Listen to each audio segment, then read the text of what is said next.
Bonjour à tous, donc nous voici pour la deuxième partie de la séquence sur les statistiques. Alors, la première c'était vraiment juste un petit rappel. Normalement ce sont des choses que vous connaissiez, calculer la moyenne, savoir calculer une fréquence. Normalement ce ne sont pas des choses nouvelles. Bon, peut-être la fréquence, mais la fréquence vous avez vu c'est quand même quelque chose de pas très compliqué. Et c'est quelque chose que vous connaissez sous un autre nom, en l'occurrence la fraction ou la proportion, ce qui est pareil. N'oubliez pas la règle qui est super pratique. Pour calculer un pourcentage, on prend la fréquence, on multiplie par 100. La fréquence, c'est débile, c'est nombre sur le nombre total. Et après, pour le pourcentage, on multiplie par 100.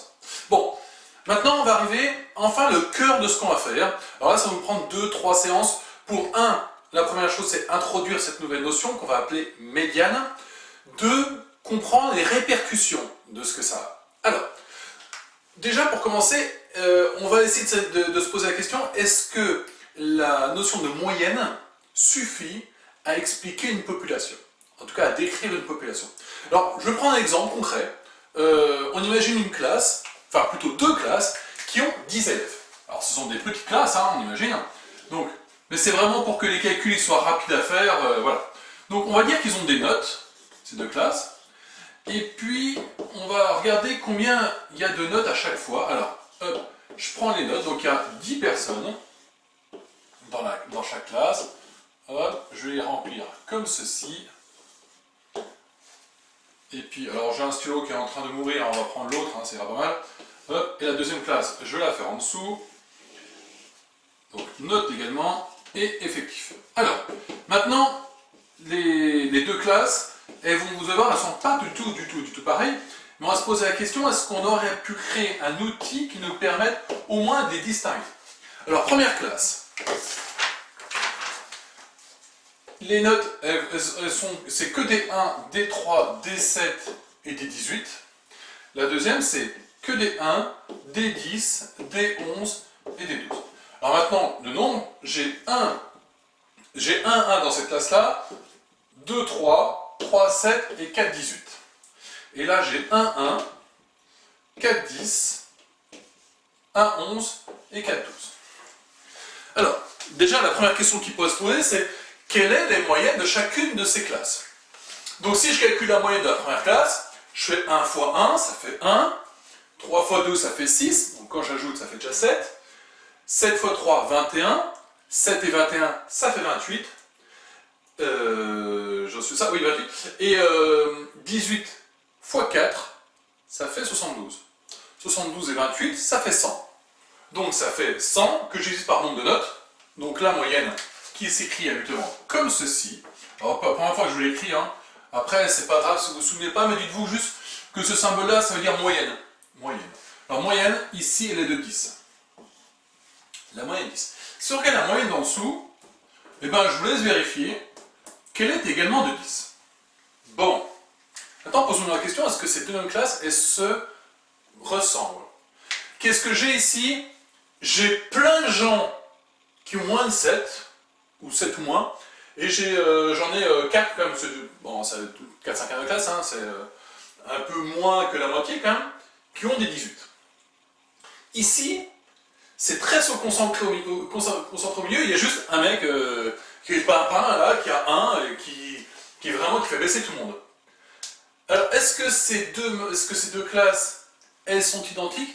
Rien qu'à vue d'eux, on se dit, bah non, elles ne sont pas identiques ces deux classes. Ok, elles ont la même moyenne, mais il est évident que si j'avais mon enfant dans une classe, je préférerais qu'il soit dans celui-là, il y a de grandes chances qu'il ait quand même au moins 10 de moyenne. Là, eh ben, il y a de grandes chances qu'il ait moins de 7 de moyenne. Donc on va essayer de se dire, voilà, qu'est-ce qui aurait pu nous donner comme indication que cette classe-là, elle est plus homogène, il y a juste en gros une exception, et puis celle-ci, voilà, c'est très écarté, c'est pas du tout homogène.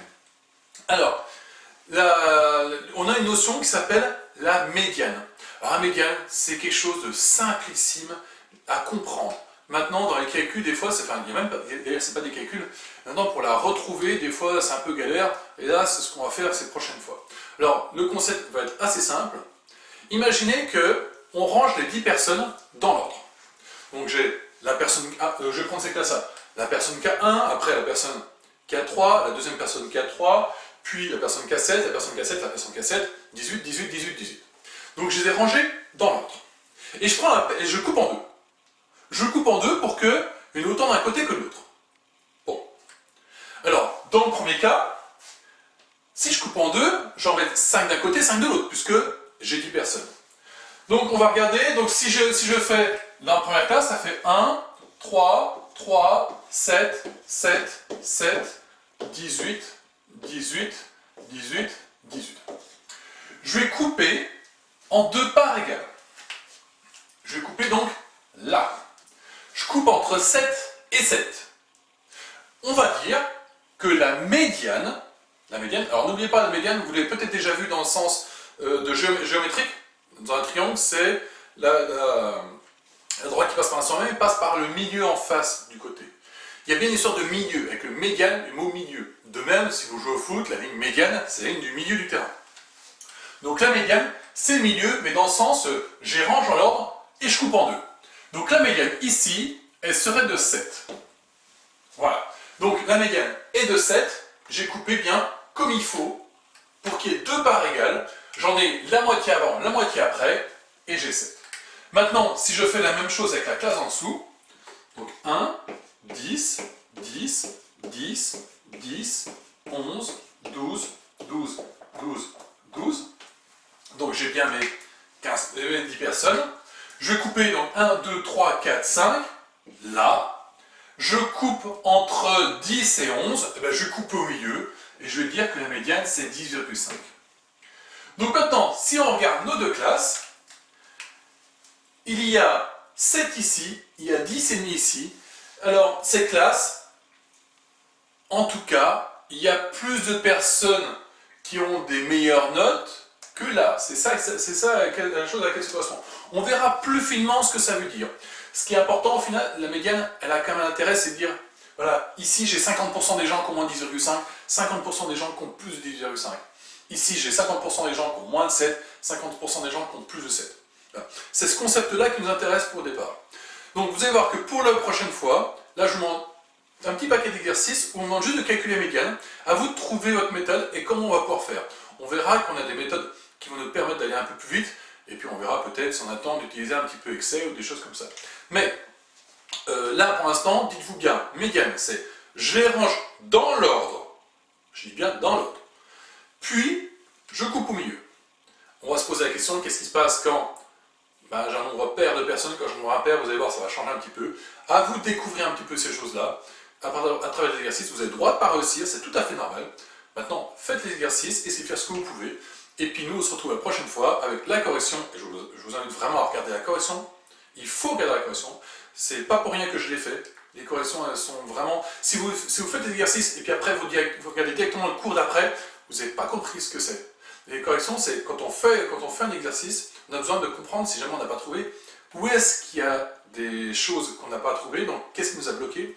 Et deuxième chose, c'est que dans les corrections, je rajoute beaucoup de choses. Donc les corrections, il faut absolument les regarder. Toutes, sans faute. Voilà. On y reviendra, de toute façon on se voit en visio la semaine prochaine et on reparlera de tout ça. En tout cas, voilà, médiane, je coupe en deux au milieu et puis après on va essayer de trouver nous-mêmes les méthodes de départ pour savoir comment calculer médiane. Moi, je vous dis bon week-end, bossez bien et puis je vous dis à mardi. Ciao!